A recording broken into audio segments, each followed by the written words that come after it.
Kiranya engkau, cucu sahabatku Sumahoat, telah menjadi seorang pendekar yang amat sakti. Han yang sudah menjura penuh hormat, segera menjawab. Harap Lo Ciampu tidak memuji secara berlebihan.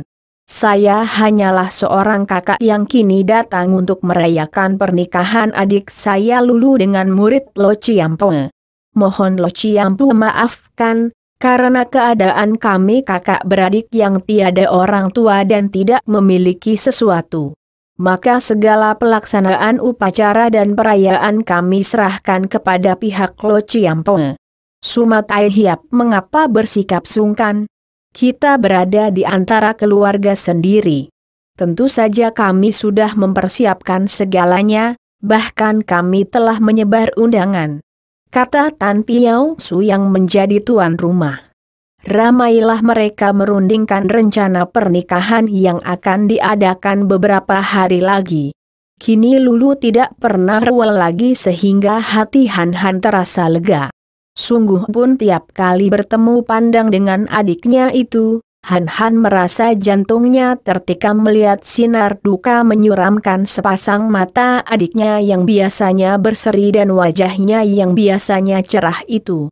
Akhirnya, tibalah harinya yang telah dinanti-nantikan dan dilangsungkanlah pernikahan antara Wan Sin Kiat, jago muda Hoa San Pai yang berjuluk Hoa San Gihiap dengan Lulu. Upacara pernikahan dilangsungkan secara sederhana namun cukup meriah dan dihadiri oleh tamu-tamu terhormat dari kota Kuanteng dan sekitarnya. Han dan Im yang Sencu sebagai wakil kedua mempelai, memandang penuh keharuan. Ketika sepasang mempelai bersembahyang di depan meja sembahyang, mengangkat dupa wangi berdampingan dalam pakaian mempelai yang membuat Lulu tampak makin cantik jelita. Dalam keharuannya, Han merasa lega hatinya. Belum pernah ia merasa begitu lega hatinya seperti ketika menyaksikan adiknya bersembahyang di samping Sin Kiat. Adiknya merupakan satu-satunya persoalan yang memberatkan hatinya. Karena kalau dia pergi menjauhi segala kesengsaraan dunia, bagaimana dengan adiknya yang ia ditinggalkannya? Kini adiknya sudah ada yang memiliki, ada yang mengurus, membela dan melindungi. Dan dia percaya bahwa Sin Kiat akan menjadi seorang suami yang baik. Dia percaya bahwa tentu Lulu akan hidup sebagai seorang istri yang penuh kebahagiaan. Malam tadi, untuk yang terakhir kalinya Lulu menemuinya dan menangis, dengan terisak-isak minta supaya pernikahan dibatalkan. Koko, lebih senang kalau aku pergi saja bersamamu. Demikian adiknya itu rewel lagi. Bagaimana engkau ini, Lulu? Besok dirayakan perkawinan, tamu-tamu akan datang, mana bisa dibatalkan? Terus terang saja.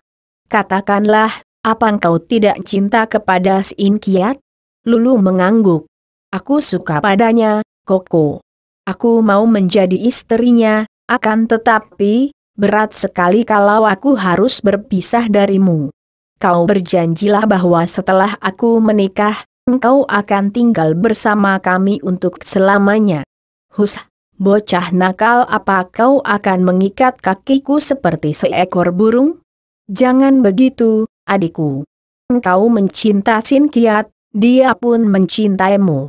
Kalau kalian sudah menjadi suami istri, berarti kalian merupakan dua tubuh satu hati, sehidup semati dan mengenai aku. Aku hanya kakakmu, dan aku akan mencari jodohku sendiri. Terpaksa Han menggunakan alasan ini dan benar saja, wajah adiknya menjadi berseri dan biarpun pipinya masih basah, kini Lulu dapat tersenyum. Benarkah, Koko? Kenapa tidak dengan Suci Nirahai? Kalau saja kini rongga dada Han tidak sudah kosong melompong, tentu disebutnya nama Nirahai ini akan membuat perasaannya tertikam hebat. Akan tetapi tikaman itu mengenai tempat kosong dan ia hanya memejamkan mata sesaat, kemudian menjawab. Entahlah, adikku. Soal jodoh berada di tangan Tuhan, Seperti jodohmu dengan Sin Kiat ini pun sudah ditentukan oleh Tian Yang Maha Besar. Bujukan-bujukannya ini membuat Lulu dapat bersikap wajar dan gembira ketika sepasang mempelai bersembahyang dan mengikuti upacara pertemuan. Setelah upacara selesai dan sepasang mempelai duduk bersanding, barulah pesta dimulai dan suasana menjadi gembira sekali.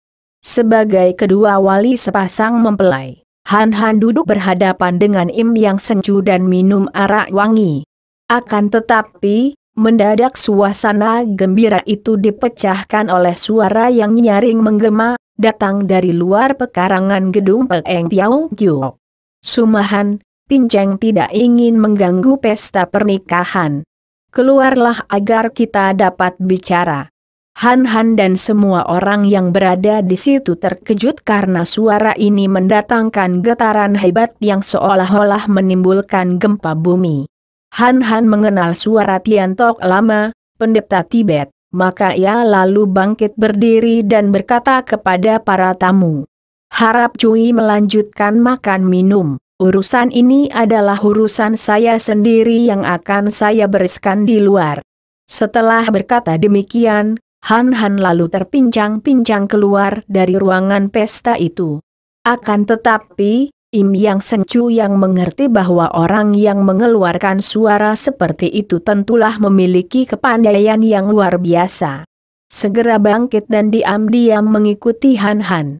Lulu juga cepat bangkit berdiri dan sebelum dapat dicegah, sudah lari keluar. Tentu saja Sin Kiat tidak mau membiarkan istrinya pergi sendiri, dan cepat ia pun ikut keluar. Melihat betapa sepasang mempelai keluar, tentu saja para tamu menjadi tertarik dan ingin tahu. Maka tanpa dapat dicegah lagi, berbondong-bondong mereka keluar untuk melihat apa yang terjadi. Ternyata yang berada di depan gedung Peng Piao Giok itu adalah dua orang pendeta Tibet. Bukan lain Tian Tok Lama dan Tai Li Lama yang berdiri dengan sikap tenang, akan tetapi mata mereka memandang marah. Kiranya Jiwi yang datang, kata Han Han, sikapnya tenang. Ada keperluan apakah mengganggu aku yang sedang merayakan pernikahan adikku? Sumat Ai Hiap, kami berdua masih mengingat akan hubungan lama, karena itu kami datang bukan dengan niat mencari keributan. Tak perlu kiranya kami jelaskan lagi dan tidak perlu pula urusan ini dibicarakan panjang lebar. Kami hanya ingin tahu di mana adanya sang putri sekarang. Han Han memandang tajam dan melihat betapa sepasukan pengawal kerajaan yang jumlahnya 24 orang. Kesemuanya pengawal pilihan dan yang berbaris rapi di belakang dua orang pendeta itu, telah siap menerjang. Akan tetapi ia didahului oleh Im Yang Senju yang telah meloncat maju mendekati kedua orang pendeta lama itu sambil menudingkan tongkatnya.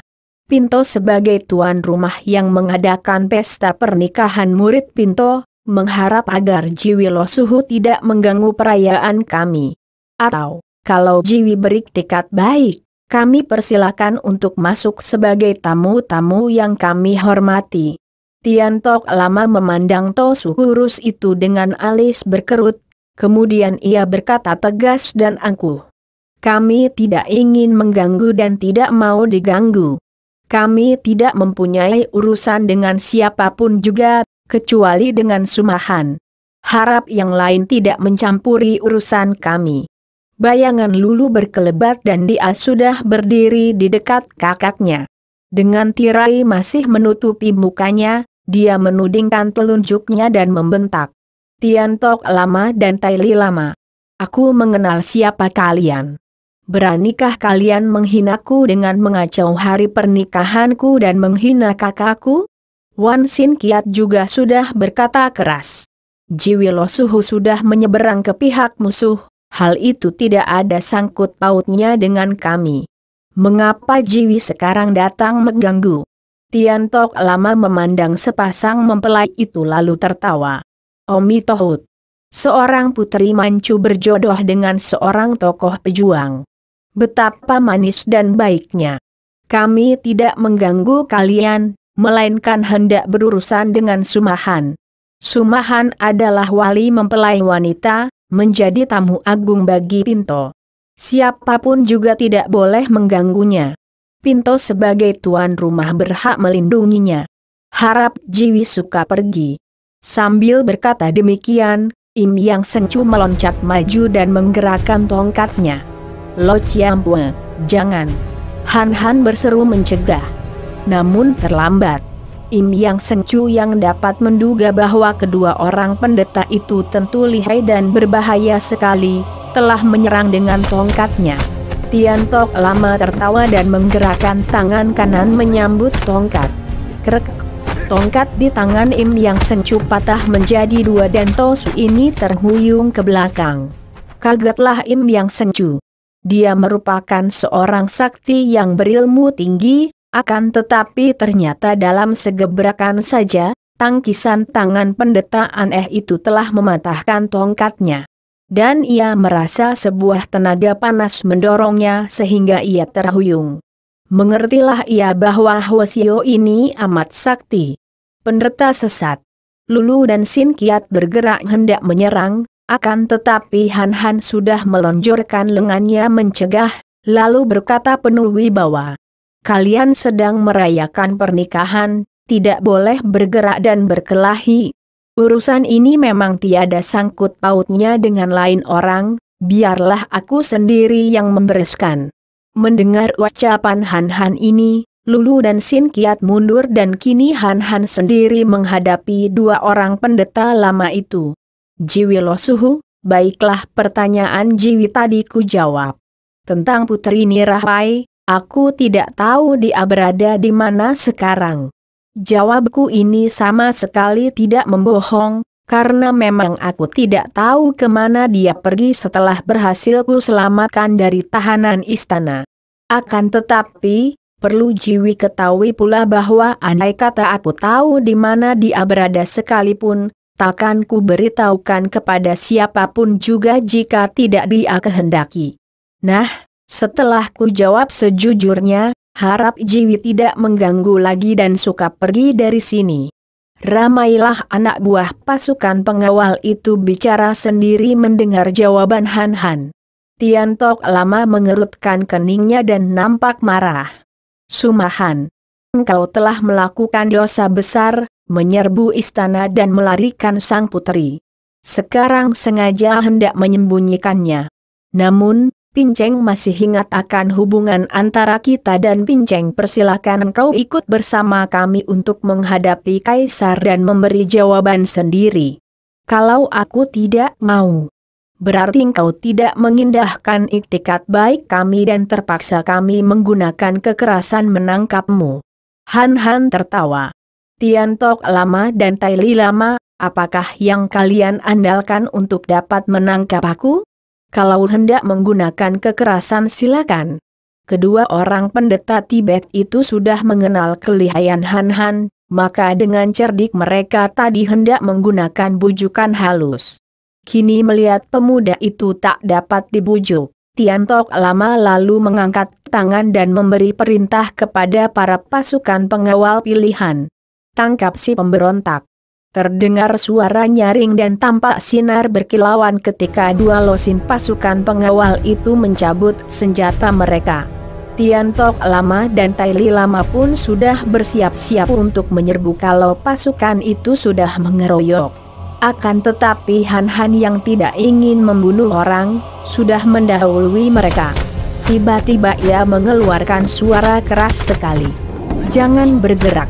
Dan tubuhnya sendiri mencelat ke atas seperti seekor burung Garuda menyambar. Aneh sekali, 24 orang yang sudah mencabut senjata itu kini berdiri diam seperti arca. Dan sekali tubuh Han Han menyambar turun, dengan mudahnya Han Han merampas dan melucuti senjata-senjata mereka. Mematah-matahkan semua senjata itu dengan kedua tangan seperti orang mematah-matahkan sekumpulan lidi saja. Kemudian ia membuang senjata-senjata yang sudah patah itu ke atas tanah. Melihat ini, semua orang terheran-heran. Tian Tok Lama dan Tai Li Lama terkejut sekali. terutama Taili Lama yang merupakan seorang tokoh dan ahli sihir. Dia tadi sampai ikut diam tak mampu bergerak mendengar bentakan Han Han. Maka taulah pendeta ini bahwa sekarang si pemuda berkaki buntung telah memiliki kekuatan yang mukjizat. Jauh lebih kuat daripada dahulu ketika bertanding kekuatan sihir dengannya. Namun, sebagai dua orang yang memiliki sinkang tenaga batin kuat, dua orang pendeta Tibet ini sudah dapat menguasai dirinya kembali. Dan sambil berseru marah mereka menerjang maju dari kiri kanan memukul dengan pengerahan sinkang ke arah Han Han. Menghadapi pukulan dari kiri kanan yang amat kuat ini, Han Han malah berdiri tegak dan memejamkan matanya. Tentu saja Yang Senju, Lulu dan Sim Kiat menjadi terkejut dan amat khawatir menyaksikan dua pukulan yang mendatangkan angin mendesir kuat sekali itu.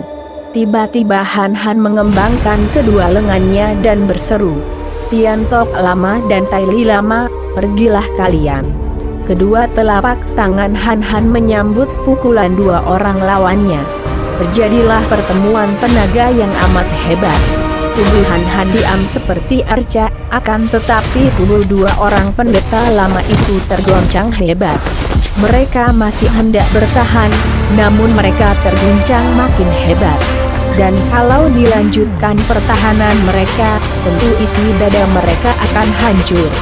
Mengerti akan bahaya maut, keduanya lalu melompat mundur dan terhuyung-huyung, lalu roboh terpelanting dan cepat mereka duduk bersila mengatur pernapasan. Pasukan itu menjadi gempar. Mereka tadi tak dapat menggerakkan kaki tangan sama sekali, dan barulah sekarang mereka dapat bergerak. Namun apa yang dapat mereka lakukan? Senjata telah dirampas begitu mudah, dan dua orang pendeta itu telah terluka hebat. Pergilah, dan bawalah mereka pergi dari sini. Han Han berkata halus kepada pasukan itu. Akan tetapi dua orang pendeta itu sudah bangkit kembali, sejenak memandang kepada Han Han dengan sinar mata penuh kemarahan, kekaguman dan juga penasaran. Mereka benar-benar merasa heran sekali mengapa baru berpisah beberapa bulan saja, agaknya kepandaian si pemuda buntung ini sudah meningkat secara luar biasa. Sumahan, semenjak saat itu, engkau adalah musuh negara dan kami akan selalu berusaha untuk membunuhmu. Engkau seorang pelarian, seperti halnya putri Nirahai, kata Tian Tok Lama. Han Han menghela napas panjang. Sudah untung kami. Akan tetapi, peganglah aturan orang-orang gagah Jiwilo Suhu. Kalian boleh saja mencari aku dan sang putri, akan tetapi jangan sekali-kali mengganggu orang lain yang tiada sangkut pautnya dengan kami. Sang putri telah pergi, dan aku pun akan pergi dari sini. Kalian boleh mencari kami kalau bisa. Suatu usaha yang sia-sia belaka karena sesungguhnya aku tidak peduli akan urusan dunia lagi. Nah, pergilah. Engkau, siluman. Taili Lama berseru penuh keheranan. Engkau patut dijuluki pendekar siluman. Para pasukan yang masih terheran-heran menyaksikan cara pemuda itu merampas senjata mereka, otomatis berseru. Pendekar siluman. Kalian jangan memaki kakakku. Hayo pergi, kalau tidak, sekali aku turun tangan, aku tak akan sesabar kakakku dan takkan puas sebelum kepala kalian menggelinding di sini. Lulu meloncat maju dan memaki-maki marah mendengar kakaknya dijuluki pendekar siluman. Dua orang Hosyo lama itu menghela napas lalu membalikan tubuh, melangkah pergi diikuti para pasukan yang masih merasa ngeri dan takut. Semua tamu yang menyaksikan peristiwa ini juga memandang Han Han seperti orang memandang makhluk aneh bukan manusia. Kagum, heran dan juga serem. Hanya Yang Senju yang memandang penuh kekaguman, menjura kepada Han Han sambil berkata lirih. Sungguh bahagia sekali bagi mata tuaku ini menyaksikan cucu sahabat baik Sumahoat menjadi seorang yang kesaktiannya jauh melampaui nenek moyangnya. Sian Cai, Sian Cai. Lulu sudah menggandeng tangan Han Han diajak memasuki gedung dan Dara yang sejenak lupa bahwa dia sedang menjadi pengantin ini menegur kakaknya. Han Koko, mengapa kau tidak menceritakan aku tentang Suci Nirahai? Engkau melarikan dia dari istana. Ayah, engkau nakal sekali. Kau harus menceritakan hal itu kepadaku, Koko. Setelah pesta pernikahan itu selesai dan para tamu sudah pulang, barulah pada malam hari itu Han Han terpaksa bercerita kepada Lulu dan Sin Kiat. Dengan terus terang Han Han menceritakan bahwa atas keputusan mendiang Nenek Maya dan Nenekku Xiao Bui, dia dijodohkan dengan Nirahai. Mendengar penuturan Han Han sampai di sini, Lulu menangis. Menangis karena gurunya, Nenek Maya, telah meninggal dunia, dan menangis saking terharu mendengar bahwa kakaknya dijodohkan dengan Nirahai. Han Han melanjutkan ceritanya yang menyedihkan, betapa Kaisar bukan hanya melarang perjodohan itu, bahkan menjebloskan Nirahai ke dalam penjara. Betapa dia menyerbu istana untuk membebaskan putri Nirahai. Di mana Suci sekarang, Koko? Kenapa tidak ikut ke sini? Lulu bertanya tak sabar. Benar sekali pertanyaan istriku, Han Han. Kenapa dia tidak ikut ke sini dan, alangkah baiknya kalau tadinya dirayakan pernikahan kalian di sini. Kata pula Sin Kiat yang menyebut Lulu istriku dengan suara mesra, akan tetapi tidak dapat mengubah panggilannya terhadap Han Han yang dianggapnya sahabat sejak kecil. Ya, kenapa tidak begitu, Koko? Mana Suci? Lulu bertanya lagi penuh desakan. Han Han merasa jantungnya seperti ditusuk. Akan tetapi hanya untuk beberapa detik saja karena perasaan ini telah tenggelam dan lenyap. Betapapun juga, wajahnya membayangkan kesayuan dan kekosongan, sayu dan layu, sinar matanya seperti lampu kehabisan minyak. Ia menghela napas dan menggeleng kepalanya. Dia telah pergi, Lulu. Dan harap jangan mendesakku, cukup kalau ku beritahukan bahwa di antara kami tidak sepaham. Koko. Lulu memegang pundak kakaknya dan menangis. Dia telah mengenal betul wajah kakaknya dan maklum bahwa pada saat itu, kakaknya sedang menderita tekanan batin yang amat hebat. Jangan begini, Lulu. Dari atas pundak Lulu, Han Han memberi isyarat kepada Sin Kiat untuk menghibur Lulu. Dia bangkit berdiri dan berkata, Lulu, tentang diriku tak perlu kau hiraukan lagi. Bagiku, yang terpenting adalah keadaanmu. Sudah menjadi kewajibanku untuk berusaha sekuat tenaga demi kebahagiaanmu. Kini kau telah menemukan jodoh, telah mendapatkan seorang suami yang ku percaya penuh akan mencintamu selamanya. Akan menjagamu, membimbingmu dan melindungimu dengan seluruh jiwa raganya. Maka legalah hatiku, adikku. Cukuplah hidup ini bagiku kalau melihat engkau bahagia.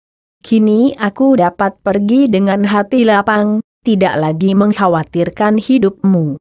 Yang pandai-pandailah engkau menjaga dan mengatur rumah tanggamu, Lulu. Yang hati-hatilah engkau bersama suamimu mendayung biduk rumah tanggamu menuju ke pantai bahagia. Aku hanya dapat mendoakan setiap saat untuk kebahagiaanmu. Koko. Engkau akan kemana? Lulu bertanya dengan muka pucat melibat kakaknya bangkit berdiri dan agaknya siap hendak pergi itu. Han Han tersenyum, senyum yang menyayat jantung Lulu. Kemana? Tentu saja pergi dari sini, adikku. Aku sudah bebas sekarang, bebas lepas seperti burung di udara. Bebas daripada tugas, bebas dari segala-galanya. Aku akan pergi, sekarang juga. Koko, jangan pergi sekarang. Lulu berteriak, mukanya makin pucat dan air matanya mengucur deras. Melihat keadaan istrinya ini, Sin Kiat cepat merangkul pundak istrinya dan ikut berkata, Han Han, mengapa tergesa-gesa? Tinggallah di sini barang sepekan. Han Han menengok keluar jendela. Bulan sedang purnama dan di luar rumah terang seperti siang. Tidak, aku harus pergi sekarang. Malam ini merupakan malam bahagia bagi kalian, dan merupakan malam keramat bagiku. Aku harus pergi, selagi bulan sedang purnama, selagi hatiku sedang terang. Han Koko. Lulu menjerit menahan isak. Engkau hendak pergi kemana, malam-malam begini? Kemana? Kembali Han Han memaksa tersenyum kepada adiknya. Kemana? Kemanakah semua manusia akan pergi?